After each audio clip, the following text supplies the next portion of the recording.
What's up, guys? I'm here on my Riot Mako 10 kayak, and just want to do a quick review on it. I've had it right now for about almost 2 months, and I'm quite impressed with it. I'm really excited using it. Every time I go out on this kayak, I feel comfortable, secure, and it's fun to use.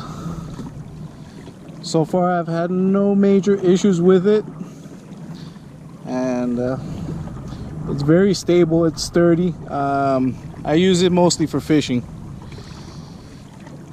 The main thing that I love about this kayak is that I can stand up on it in 2 seconds and sit back down real fast, and it's really stable, and I don't feel like I'm gonna tilt over. And I've had many kayaks in the past, and none of them were, you know, that I can stand on top of. Last one I had was the Ascend T10.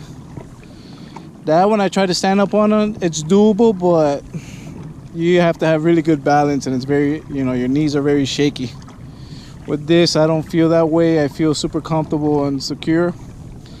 I could fish with no problems. I could make long casts standing up, and I average about 4 miles an hour pedaling. Right now I'm just going on cruise control, but if I go a little, you can go a little faster. Like about this much is around 4 miles an hour.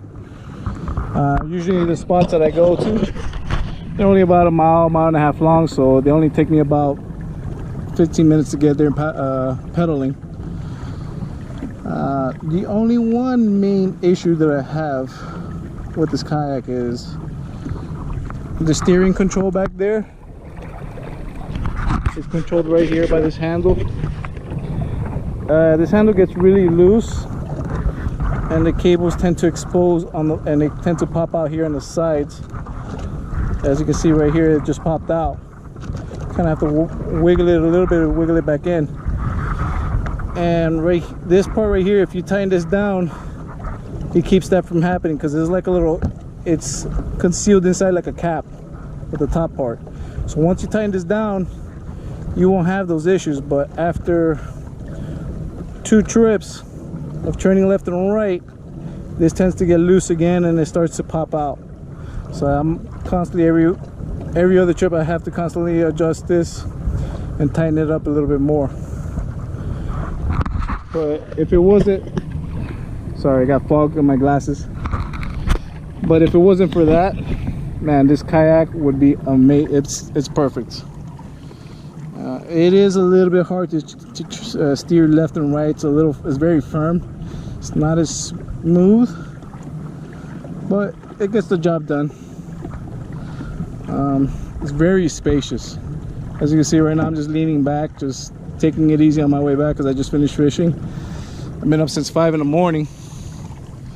I'm out here in Everglades City fishing for redfish, which I caught a few, which I was very successful. What else? A little storage in the back right there. I've been in other kayaks with that little tiny back storage, and those things get filled with water no matter how tight you seal it. So far I haven't had any issues with water getting in that little back hatch, little storage. And you can't see it in the front because I have the net covering it, but that's a bigger storage in the front. There's a front hatch there. That thing is super dry too as well. I haven't had any issues. A lot of times I get kayaks that, you know, when you're done fishing or going out for a little trip, you get home and you always tend to get a little bit of water inside the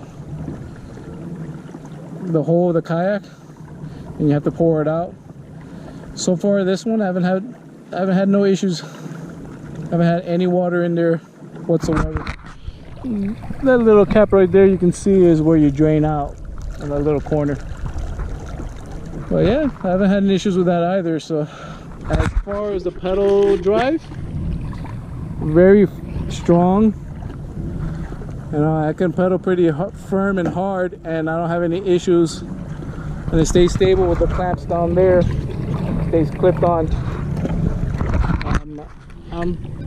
Well, I think when I looked up, I think then the housing parts were made out of plastic.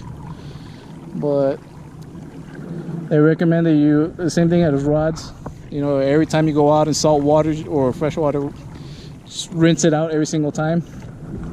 There's like a little tiny hole on top right there, you can see it. You open that up, as a little plastic rubber cap. You open that up, you spray in some water in there with the hose and just spray it out and spin the handles and then just rinse it off. I do that every single time, and every time I use this, the propeller is nice and smooth every single time, no issues whatsoever. The overall hull of the boat, very, very sturdy, very strong hull, and it's very firm. It's not, doesn't feel like cheap plastic like those ones that you buy at Walmart, or the basic ones you see online or any sporting goods store. And usually I weigh an average about 220 pounds, and I have no problems sitting in this kayak, pedaling it, standing up on it, sitting down on it. It's very, very comfortable. It's an elevated seat. There's adjustable tracking that you can slide back and forward. What I've noticed, it's easier for me if I have the seat more way back and my feet are mostly extended out. And it's easier to pedal and you don't feel as tired. Now if you have the seat forward or the seat in a seated up position all the way up, your knees are more bent, so it makes it harder. You can pedal, but you just get tired out a lot faster. This just makes it so much easier on your joints and knees if you just lean the chair back a little bit and slide it back on the trackings. So that way you can put minimal effort while you're out here pedaling. But like I said, overall, I'm extremely happy with my purchase. And by far, this is the best kayak I've ever owned. Especially if somebody want to look into a kayak that's pedal drive and they don't want to spend $2,500 or more like on a Hobie or a Jackson. Those are expensive. For $1,000, you can't beat the price and you can't beat the quality that you're getting with it. So, pretty much tired right now. It's been a long morning. Hope you guys like the review, and peace out.